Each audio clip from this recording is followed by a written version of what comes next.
Hello and welcome to the Tech on Toast podcast. My name's Chris Fletcher and I'm your host. Tech on Toast exists to connect hospitality to technology. Search for your best problem-solving tech on our marketplace, listen to both operators and tech experts on our podcast, or just meet up with the brilliant people who are helping innovate the hospitality industry as we enter a new era. Welcome to Tech on Toast. The Tech on Toast podcast is brought to you today by Point One. Point One offers the complete EPOS system for your hospitality business. From mobile order and pay and self-serve kiosks to restaurant and kitchen management, Point One has the solution. Head over to their website today to find out more and get in touch with their experienced team. Enjoy the show. This week, I'm joined by the better-looking co-founder of Ttagz, James Laden. Yeah. James, how are you? I'm good, thanks, Chris. How are you? Yeah, you need to explain why you said that. I didn't say that. Anyway, welcome, James. How are you? Good, all good. Apart from I got lost into this big world of the new Brewdog. Yeah, Brewdog is a beast, isn't it? Yeah. And I was trying to explain to James. He's like, well, where is it? So I was like, upstairs there's this, downstairs there's that. There's a podcast studio. There's bowling. There's meeting rooms. There's all going on. But what they don't have is Ttagz. Not yet. Yes, that's the right. But they're about to get pitched after this podcast, so and maybe by the time this goes live, they might. Oh yeah, within half an hour. Oh right, okay, yeah. And before we go into it, you've got a different accent. We're not talking to a London person today, are we? Where are you from? I'm from Middlesbrough. Yes, up the borough. So home of Bob Mortimer and. Oh really? And the greatest football team. Yeah. There we go. One of them is true. One of them is entirely accurate. The other one not so much. And what brings you to London? Have you been down here for a while, or? Yeah. I mean, straight after university, moved down to London. Was in Liverpool uni, so was there. Great city. And then it is a great city. That is the best football team, just FYI. Yeah, both red. Yes, so there we go. And then been to London for 4 years now, love it, and I can't see me going anywhere else. Very good. So, and we have to get on to it, and I'm particularly excited about this product today because I talked to a lot of people with EPOS, a lot of people with online delivery, online ordering, delivery, whatever it might be. But this is cool, right? So we're dealing with social media. So give us your best pitch, I suppose, around what Ttagz does or is. Yeah, I guess when you boil it down, it's pretty a basic solution for probably quite a complex problem. I mean, ultimately what Ttagz is, it's a piece of tech that allows businesses to create incentives, rewards in exchange for customers creating content and sharing it on their socials amongst friends and family. And I mean, it was born out of the frustration of working with influencers originally. So me and my co-founder Will, spent hours on end reaching out to influencers a lot of the time, giving them a lot of free product. And they'd come into places like this, and often, I'm probably going to put a lot of influencers' backs up here. But carry on. They would come in disguised as real customers. Yes. Create often quite unauthentic content, share it amongst thousands of followers, which we weren't really sure how many of them were relevant. And it was very difficult to track any kind of ROI in terms of the amount of free product they got and what we got back. So, I mean, it seemed like a bit of a necessary evil. Yeah. With influencer marketing, especially within hospitality. And then on the flip side, now and again, we would have with our clients who we do general marketing for, we'd have real customers come in, create kind of authentic, fun content and just share it amongst their small followers, but who were friends and family. And, that was kind of gold dust to us. And I mean, I remember there was one incident in Glasgow it was a small independent venue. We invited this influencer in, give her a hell of a lot of free product plus one, and then we found out the next day she took a picture in the toilet of a toilet selfie, and that was her kind of promotion for the venue. So to be honest, that was kind of the straw that broke the camel's back. And I mean, with the stuff such as customers coming in, creating the content, it was authentic, it was fun, they were going to share it. The tricky bit was there was no kind of way for us to increase or sort of encourage that sort of behaviour. So then out of that, we created this piece of tech, which again, just allowed them to be rewarded for doing so. And then we first give it to our clients, and then it kind of, the tech took on a bit of a world of its own, and now it's in some big chains and a lot of small independents. No, it's exciting. And how does it actually work then? So if I'm a customer and I'm Brewdog, and if I'm a Brewdog customer and Ttagz is in the venue, how would it work for me? Yeah, so the customer wouldn't know about Ttagz. I mean, Right. It's a white label product, and it's all just via a QR code. So you would you'd see on the menu, for example, there was a QR code. It maybe said create content and get a reward. So you'd scan the QR code. It would display an incentive. The incentive can be a competition, in something instant gratification, a free drink, free side, or even kind of something. Some next time they visit, they then create the content. There's a piece of tech that goes over the content that says, right, that's good content, that's bad content. Well, that's clever. Yeah, so this is the AI, and this is where my co-founder should probably be sat here, because he's the brains behind most of it. And then once the content's approved, which literally takes milliseconds, they then go to share it to the socials, and then they get an email saying, thanks for sharing. Here's your entrance to a competition, or go and redeem your free drink. So yeah, it's pretty a basic. Yeah, well, I mean, basic, but it works, right? Yeah. And UGC, as is referenced quite a lot in your social media and on your website, and generally I hear it a lot I'm in a WhatsApp group, marketing WhatsApp group with Vic Searle and about 400 others, and they talk about influencers a lot. Yeah, I'm still trying to squeeze my way into that. You need to get in there, Vic, yeah. if you're listening. Get James in. But yeah, so, and do you user-generated content? How effective is it? I mean, compared to, I suppose, a venue doing their own social media or talking about themselves? I mean, I remember seeing a stat, and it said UGC, included in a campaign, generates 30% more conversions. And I think kind of what all it is, it's, a type of content which is ultimately slightly less polished and more authentic. Yeah. And probably the reason for that increase in conversion is because the content is more relatable. People can relate with that content more than sort of polished, professional, and therefore they engage with it and so on. And that's why people love social, right? Social media. I mean, it's why social media's been so big, that actually it's real. I mean, I know there's lots of polished stuff out there that isn't necessarily real, but most of the stuff that's engaging that people react to is authentic, right? Yeah, 100%. I mean, it's kind of, if you see your friend somewhere in a venue, you are much more likely to kind of go and engage and see where it is, rather than a polished lady in the toilet. Exactly. That's kind of where we're going with it. Yeah. No, I love that, and I think, and you're actually there. What the great thing about it is actually the customers are benefiting for something they would probably do anyway. Yeah. So, but yeah. And one of the questions I wanted to ask you actually was, do you think that when they do take that picture or create that content, that they're actually taking more care about it because they're getting the incentive? Do you think it triggers something in their mind that says, do you know what, I'm going to do this really, I'm going to take this picture of this pizza really professionally? I mean, it's quite interesting. Obviously, it's UGC, so there's a broad range of type of content, and we can sort of, with the AI, curate what we want the customer to create content around. That's great. We work with a chain who kind of just released a burger and a pint meal deal, so the content was around that. But interestingly enough, especially with the incentive part of it, because the venues can create whatever incentive they like. And I don't know what the kind of psychological impact this is, but the more trivial the incentive and the less transactional it is, the more people engage with it. And I have no clue why that is. But obviously we can kind of see, when we come in. I think it's because we're innately suspicious. Yeah. Do you reckon it's honestly that people just think, oh, this isn't real? They're just, they want my email. That's exactly. What they want. Yeah. And I think kind of when it comes across more authentic, and it, maybe it comes across to the customer as the venue is almost saying thanks for promoting rather than promote and we'll pay you. Yeah. Maybe that is why people engage with it more. For sure. But it's genuine, right? Yeah, exactly. And I was going to ask actually about so organic marketing takes a long time.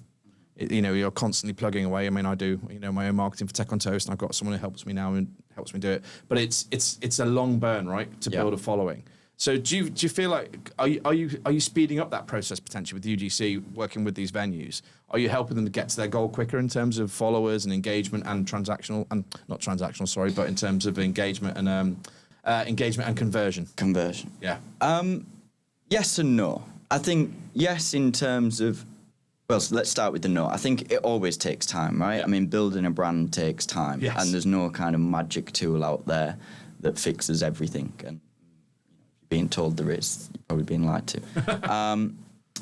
But in terms of, I think what this can do is get the customers to do a lot of the heavy lifting for the venues, and I mean, especially for maybe small independents where. Social media is not top of the priority, and it's never gonna be, and nor should it be, because as a business owner, you come in each day and you've got a list of priorities, whether it's payroll, customer service, stock, so on and so forth. Posting then on socials is nowhere near further that. down the exactly. list. Yeah. So it's cool to see, once our tech's in the venues, they often use it in different ways dependent on the size of the venue, and independents simply use it as a bit of time-saving tool in terms of getting customers to creating the content, and they get it on a weekly basis, and they can then repost. And so does it go into like aspect, a grid as well, or does it just go straight onto social media? So when I click my QR code on my burger and pint deal, it goes onto the Instagram story. Okay. So that's like a part of Instagram, and we can kind of change where it's posted. Oh, so you can decide where you can agree with the customer where it might go. Yeah. Oh, that's great. Yeah. So at the minute, Instagram story, it's kind of less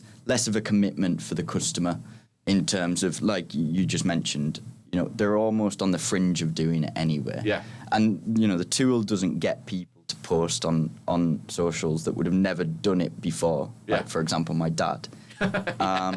He's not suddenly going to start becoming an influencer. Exactly. Yeah. But there's a big grey area. And I think kind of the tech just kind of nudges the grey area in the right direction. So yeah, in that aspect, it speeds it up. But yeah, it's like moving a needle, isn't it? Exactly. Because you have those people there prepared to post, or who post about in their day-to-day lives. But you're right, you're never going to convert someone straight away who just doesn't use social media. Yeah. You never know. You might do. One day. You might do. And you said yes and no. You said no. You started with the no, and that was that it wouldn't actually fix your problem overnight. But what was the yes? Well, the yes it's a big part of it, right? Yeah. Getting that UGC. I mean, the most difficult part about UGC is, because of the nature. It's difficult to get your hands on because you've got no control over it, type thing. If the customers create it, it's kind of pot luck. Yeah. Whereas hopefully the tech can kind of facilitate that and increase that part of the overall marketing strategy, which would be... Well, it literally is another lever, isn't it? Because you're asking... Because I didn't realise that you could actually control what they... or set up what they want to post. So it's really great. If you've got campaigns coming up, you just install it, work out what campaign. So if it's around the World Cup or something like that, I don't know, that you want to push a particular meal deal, you can just say, look, we just want you to post about this all through the World Cup, because that's going to help us get more people, more ticket sales, more bums on seats. So it is maybe more than heavy lifting. I think you're probably underselling yourself potentially. But and when you're selling in, then when you're going to meet, if I'm Mr. Brewdog, I'd like to be, then I wouldn't be sitting here. If I was Mr. Brewdog, what kind of barriers are you facing when you're selling in? Is because you talked about social media being further down people's lists, and maybe it's not top of the, if you need EPOS, for instance, you just need to buy EPOS. If you need to sort delivery, you buy delivery. Do you find yourself up against that a little bit, or do people get it straight away? I think hospitality is actually further ahead in this world than a lot of other sectors, which maybe... For the first time, we're ahead in this. Which isn't... Yeah, because they understand kind of the impact of a customer coming in, creating content and sharing it. They straight away understand that is gold dust, and if we can get more of that, then that would be great for the business. So yeah, I think because we're quite a unique piece of tech, we haven't got much competition, touch wood. So he says that as four guys are starting to code. But that's good. And you're working with big chains, small chains. It doesn't matter, does it? Like you're just creating content. Or 100%. And again, it comes down to kind of their pain point. With the smaller venues, it is much more of kind of a time-saving tool for when it comes to creating content. And with kind of the bigger chains, they probably struggle more with people coming in and creating content and posting it. So therefore, they need to probably have a bigger incentive to do that. Yeah. Because they're not always the coolest places to go or the best places to be seen in. So people probably do it less organically. Yeah, I don't remember the last time I went out for dinner with my wife and she didn't take a picture of whatever it was. I just literally it's like every time the food comes out, the phone comes out. I'm like, oh my God, just eat it. Not the phone, the food. But yeah, and I was at an event called Made for Marketing, again with Vic, who runs that WhatsApp group I mentioned. And there was a guy, I forget his name now, talking about TikTok and talking about how TikTok has become a search engine for the next generation compared to Google. That I would use Google probably. My kids are using TikTok to find bars, restaurants, whatnot. Do you think that, I mean, you mentioned it briefly then, that hospitality brands are grasping that and that they really understand it? And do you have a part to play in that potentially in supporting that new wave of generation that are going to come through restaurants and bars? Yeah, 100%. You know, it's probably the social, having a presence on social now is probably more important than having a website. You know, that is kind of the go-to. That's the front storefront now. Exactly. So I've seen a lot of venues now don't have websites, but they kind of put all the budget into socials. So yeah, it's finding the balance and it's finding the time, and hopefully kind of again, you know, we can help with that. And the QR codes, where'd you put them? So they go on the menus. You can be quite creative. Yeah, it's really fun to see how, you know, we've just created this tech and kind of put it out there, and venues have been the ones that have been the creative ones in terms of where, firstly, like what the incentive is. I remember we had this place in Bristol did a chance to win a free avocado. And it went ballistic. Avocado in Bristol, I can see that one. It went nuts. And again, with the QR code, I mean, we've had a venue kind of put a big QR code on the storefront before they opened. So people were then creating content around the storefront as a bit of kind of a launch, tagging the venue before it was even opened. And some venues put it on menus, table talkers, and so on and so forth. So you can put it wherever you want. That's what I'm trying to get at. And what kind of volume? And I know you can't share exact stats, or we don't want to talk about specific customers per se. But can you see quite an immediate impact once it's in place compared to where they were yesterday? Yeah. If you incentivize someone to do stuff, they tend to do it. So you know, I mean, there's a venue in probably one of our best weeks was a venue in Birmingham, and they got kind of 100 tags over a weekend, and that was going from next to nothing. You know, it was a student bar, it was the right demographic, and it was kind of everything aligned. And yeah, I mean, some of the content's great, some of it's funny. I mean, I was gonna. So there was obviously every Monday I come in and we can kind of see the content from all of the venues. Yes. And there was this one venue, and there was obviously a hen do there that evening, or maybe on Saturday. And I mean, how should I describe this? There was a lot of blow up of the human anatomy. Yes. So it was interesting to see if the AI then detected that and approved or rejected the image. And I'm still on the fence whether it's fortunate or unfortunate. It did get rejected. But again, that's UGC. You know, people in that venue were doing that night, and you know, it makes people laugh. It's relatable, and I think that because there's so much social media and so much to consume. You just said then, you know, you're switching off apps because it just becomes, you know, how much screen time do you need in a day, right? Where you have to just scroll and look at other people's lives instead of your own. But it is interesting to see how impactful that is quite quickly. And I think you're dead right. I think that websites are becoming a landing page, probably, and then the rest of it is your shop window. Yeah, that's a great way. Your shop window is your social media. I love that. That's going to go on a quote. But yeah, it's. And what do you think the future looks like for UGC? Is it going to change? I mean, I know at the moment I don't know how it could change. People are taking pictures, on their phones, or they're creating videos, or whatever it might be. But do you see any trends, anything coming out of what you're doing that you can share? I think the trend at the minute is going to continue to go towards this sort of less polished, more authentic content. And I mean, I used to, for example, I used to, you go on a website and there's banners all over a website, such as Gumtree or something like that. I used to sell them banners. Really? Yeah, it was a good job. It was you? Yeah, it was me. It was me who used to do a lot of people's heads in. And, I mean, for example, what happened when the internet started, and I'm not internet historian, so don't quote me on this, but when the internet started, kind of the way that people advertised was through these big banners all over the internet.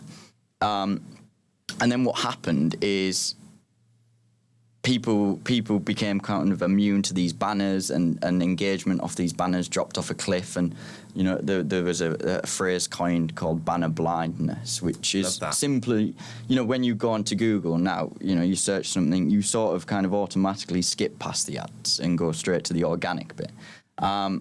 And I almost think this sort of same trend is, you know, going over to social media in terms of kind of influencer blindness or influencer fatigue. People are now becoming and you can spot it a mile off, can't you? Exactly. You know, when so you're therefore scrolling it's less effective. And you see it's not even a banner, is it? You just see a type of, I can't even explain it, but there's a particular type of video or image you're looking at. You're like, oh God, someone spent hours prepping that. I'm not interested. And you just scroll straight by. Yeah, which maybe 5 years you couldn't have told, or maybe 2 years you couldn't have told. Yeah.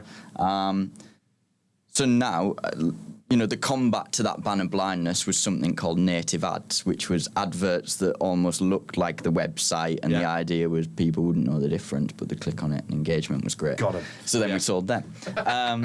So I think kind of the same thing is happening here on social media in terms of, we're just being bombarded with influencers and paid and so on and so forth. So the solution is something more native, and that something more native is, getting authentic content, real customers, promoting venues, and hopefully... It's really interesting. So my son watches The Sidemen. Yeah. You're aware of them? Yeah, kind of.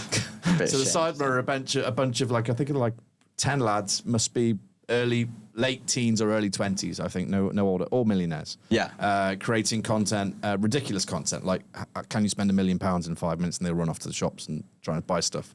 And lots of other, and then there's Mr. Beast and all this other kind of stuff like that. And I used to roll my eyes at it, but actually, the kids love it because that could be them. Yeah. And I think that's why they enjoy it, because they're thinking, well, these guys were just like us 5 years ago. They just had an idea and went with it, and it just snowballs, right? And I think that's where people are buying into. People just seem to, it's almost like reality TV reborn on social media, It's like when Big Brother first started, everyone loved it because it was just totally out of the norm. There was no polish at all. It was just these bunch of weirdos in a house, humans in a house, who had to get on with each other. So it was just like real life. So I think you're right. I think it's definitely heading that way. And what about for you guys? So can you develop the tech anymore? I know you're not the techie guy particularly, but how far can you go with what you're doing? Yes, I'm the guy who says yes, and then Will can do it. So the answer's yes. Yes, I'll do it. Yeah, that's kind of how we go. So yeah, there's loads of stuff we can do with the tech, especially now. In terms of from a business point of view, the reason we've been able to create this now and it hasn't probably been done before is simply down to timing. I think the QR codes. People wouldn't have known how to, engage with a QR code 5 years ago. Therefore, for our tech, there would have been no way for the customers to start the journey. And 2 is the image AI within the tech. So, what that allows us to do is sort of control content en masse in terms of, we're not having to individual customers to check what they're posting and then allowing them and that's a marketer's dream, right? Yeah. If you think about it, so if I'm running a marketing department, or I'm just, like you say, if I'm a small brand, I'm the only marketing person, I can literally look at my calendar for the year. It's Father's Day, Mother's Day, Christmas, blah, blah, blah, Valentine's, all those horrible tent poles I call them through the year, and say, right, I'm going to use Ttagz to literally, I'm going to control the output I'm going to increase my output and control what it looks like over those key dates over the year. And I think that's probably one of your key... what other ways can it work in a business? So there's that way of doing it where you can literally... I'm sitting there, there's a menu for, triggering me to post, and I get my incentive. Is there other ways of using the tech in the business? Yeah, and I think kind of the one that we always get, which is obvious from a business owner's point of view, is kind of used it more as a retention tool. Yeah. I.e., they get something next time they visit. Yes. Or it's a competition. The old bounce back. Exactly. Yeah. So therefore, you're killing multiple birds with one stone there because you're getting the content, the customers posting it, promoting the venue, and not only then are their friends and family seeing that venue, but that same customer then is coming back to redeem the incentive. So with someone else. Who's going to get one. Exactly. And around we go. Yeah, and I think, and I was an operator, as I say on this podcast every week, and bore everyone tirelessly for 20 years. And the hardest thing, the easiest thing was losing a customer. Hardest thing was gaining one, right? It's really hard to get one and keep one because humans mess up, right? And you just make errors, and a new place opens down the street and they're slightly better, slightly cheaper, and on and round we go. But I think if you can create any kind of stickiness through a customer through your tech, then you become valuable to the customer. Yeah.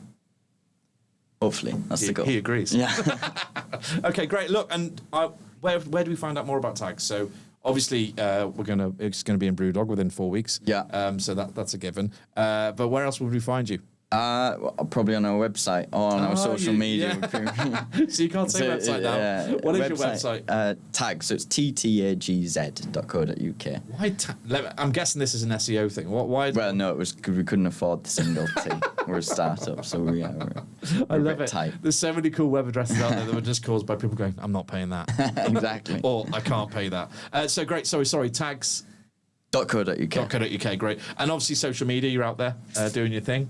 Well, that's an opportunity to shout out to our marketing manager, Farah, because, again, come looping back round to the priority, we wouldn't be as active on socials if it wasn't for her. So therefore... There you go. Massive shout out to Farah. Thank you for keeping us alive. And what about you? Can people reach out to you? Because I think you will... my personal opinion is that once people know about you, or enough people know about you, that there'll be a lot of people interested because it's a no-brainer. Can we talk about how it works in terms of cost to the customer? Or is that not something you want to do on a podcast? Yeah, it's £50 a month. £50 a month? That's Yes. it. No matter how many posts No matter how many. Wow. We're out here saving the industry. Just like the A-team. Just no van. So basically, I've got 4 sites. I'm going to pay you, it's £50 per site per month? Just for the QR code. So you can generate the QR code and churn it out and put it wherever you want and let the customers do the work for you. So, That's pretty cool. And actually, I think that some of not your competitors, but I suppose they will become your competitors, people who manage social media accounts, because I've paid people in the past to manage our social media at my previous company. And I can't believe I'm saying this now after you've just told me it was £50. But we were paying up to, and we ran events, right? So we had lots of people at our events who could just post. It's such a great idea, events companies. So I'd have 200 people in a room watching a full day of event, and we'd probably get 4 posts from the day. Whereas now I'm thinking we could have said, post, get a free ticket or get 50% off your next ticket for the next event if you post today.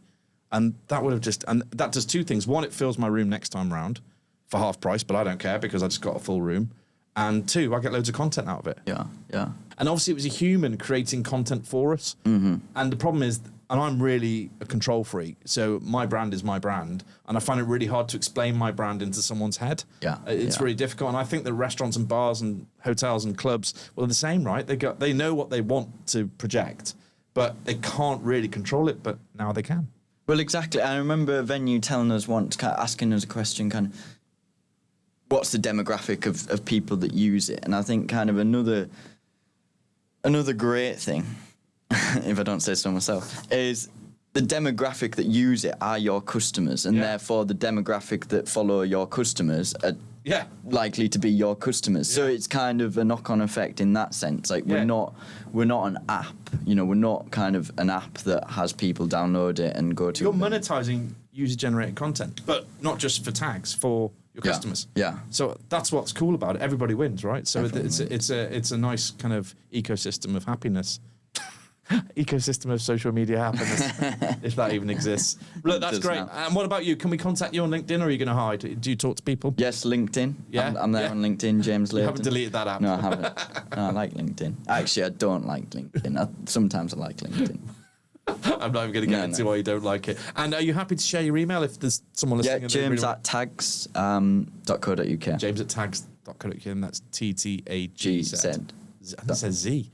I'm American, so much podcasting. Look, brilliant. Been really interesting. That's 25 minutes of madness around social media. Thank you very much for coming in, even though you couldn't find the door. No, thanks for having me, Chris. It's is it too early for a pint? Yes. Maybe not for you, but it is for me. I've got 2 more of these to do. But anyway, thanks very much, and we'll see you soon. Thanks. Cheers. Bye.